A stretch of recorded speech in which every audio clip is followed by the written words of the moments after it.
Fuck you talking about this like that, bitch nigga. Welcome back to another episode of Survival Time, motherfucker. And I'm your host with the most quantity cash money. Listen, we finna get into my nigga Ice Jizzle. He finna talk about Muslims in prison and shit like that, and how the system work with that shit, like as far as protection and gang protection and shit versus being in a religion. Whatever you do, it's an ongoing soap opera right then and there, partner. Right then and there. So everybody looking. Someone could owe somebody some money and he might be like, I'm gonna take your ass, homeboy. And a Muslim could actually maybe possibly come in and stop that from happening just from, this ain't the one. Cause we see movies like the Muslim come in and say, he ain't the one. Yes. Wow. Have you ever seen a situation play out where a Muslim came in and just shut some stuff down? I'm gonna give you the funniest thing, because I at one time when I was doing my bid, I thought about changing my life and I wanted to know what it was like to be on the other side. So I started studying the Quran and all this stuff. You know what I'm saying? I did everything but take my shahada. I'm gonna say this right quick. I think a lot of niggas do that when they get inside. They either go to Christianity or they go to being a Muslim. But I think a lot of niggas go towards being a Muslim when they get inside. I don't know why, but I think that's funny because a lot of niggas is based in Christian households, and then a lot of times they don't even be having the understanding or wherewithal or knowledge of what the fuck being a Muslim is, whether it be 7% or whether it be a 5% or whether it be a full-on Muslim, because it's different parts of it, and masonry and things like that. It's different degrees, all of that. I'm saying, now during this time it's Ramadan, so you know you can't eat until after the sun goes down, right? Oh man.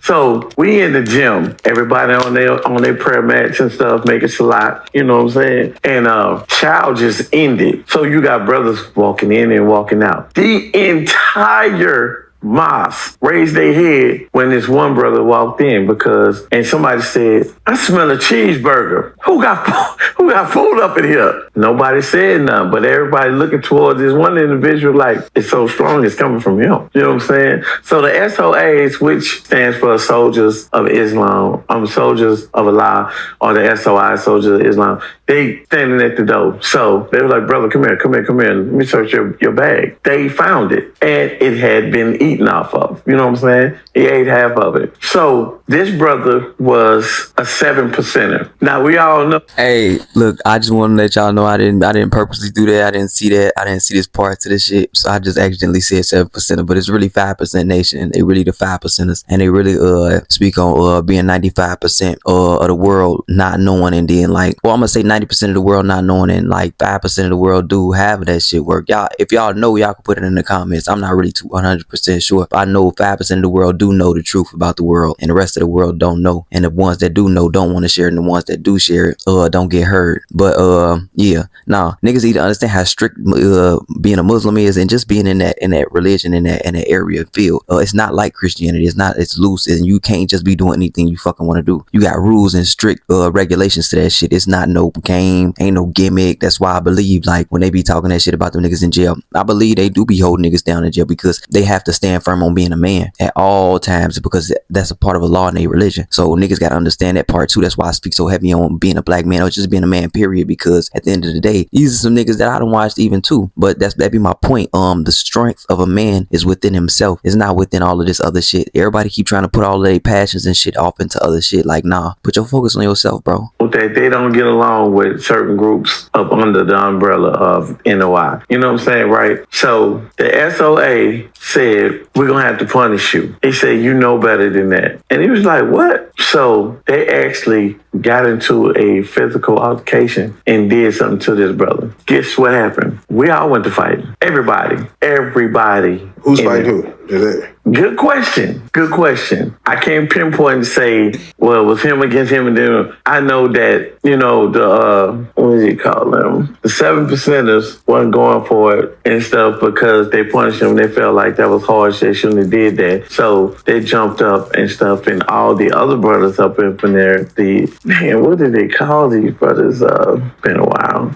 But anyway, y'all know who I'm talking about. So we all went to fighting up in there. Everybody, hands flying everywhere. People throwing people, and it was just the craziest thing. And I say, like, man, this is crazy. With so much discipline for everything else, one cheeseburger started a whole riot amongst the mass. Which brings us to the next question. What is the most common reason men will fight over? What men will have fights in prison for? Respect. Someone just not respecting somebody has got to. We can solve it with hands. Because if I let you make it, then that opens the door for everybody else to do it at some point in time. So word will travel if you get disrespected. Everybody gonna know right there. Yeah, it's like, shit, okay, he got disrespected. Whatever you do, it's an ongoing soap opera right then and there, partner. Right then and there. So everybody looking.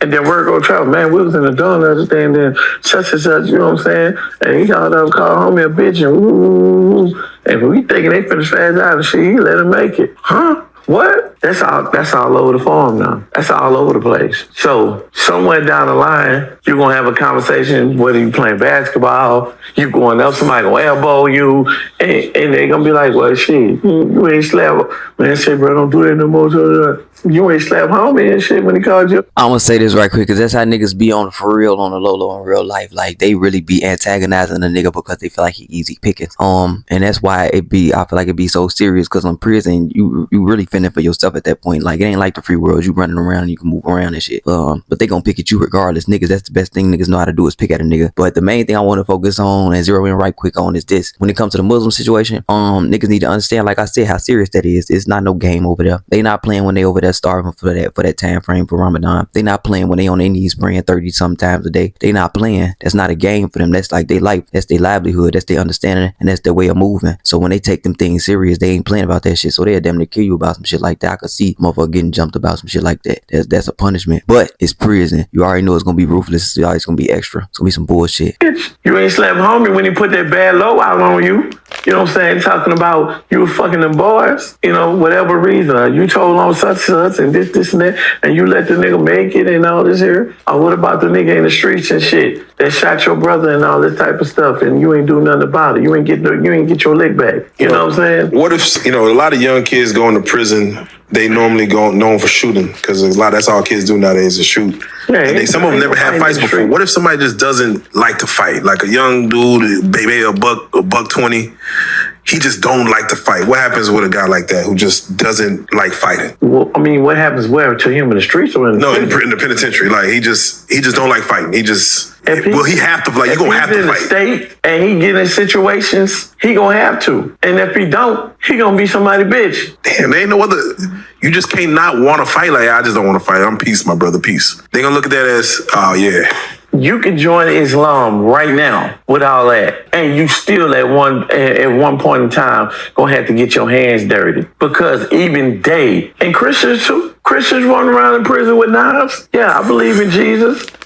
Yeah, I was told to turn the other cheek, but I ain't got too many cheeks. Oh man, yeah. So you run up on me, I'm gonna give it to you raw, straight up. On my mama, fuck what you talking about. That's why I usually fuck with him, cause he not half-assing this shit. He being 100. He's being 100. You can hear that shit in his, like, demeanor and his voice and character. The crazy part about it is, you still got niggas out here that is still running around trying to play these games. Now, like nigga just said, like, you still gonna have to get your hand dirty regardless. You're gonna have to defend yourself at some point. Reason being is because 9 out of 10, somebody gonna try you either way, regardless. Cause everybody looking for that person to get money from, extort or whatever, bully for this, get them for that, or try to do something to them or whatever. And this is another reason why niggas need to start thinking for themselves. This is one of the main reasons I wanted to show niggas the South Central situation. I'm glad I did come across that video, because it actually speaks volumes on everything that's going on today, as far as even with the fathers and shit like that. If you watch that movie, if you have or have not, the movie basically helped show you where at this point in time, a man is fighting for his child to not be in a gang and not following his footsteps. But at the same time, while he's locked away, people are telling his son who he was and who he is as a person, not knowing the whole time this man is changing because he's locked away and he can't tell these people he's changing. Another thing is,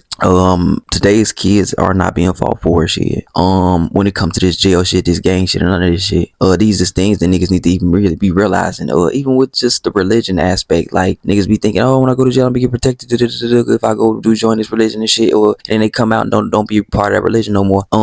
shit, you gotta bite that bullet. You gotta bite that bullet when you go back, shit, cause you gonna go back 9 times out of 10. All these niggas end up going back. But y'all let me know what the fuck y'all think. Personally, I don't really think the nigga shit got his ass beat for the cheeseburger, but shit, he kind of went against their laws, shit. But y'all let me know what y'all think. I'm gonna leave the link in the description. Peace. We out. Hey, you gotta know your purpose, understand what worth is. These snakes is lurking, observing, trying to close your curtains. These hoes be perping.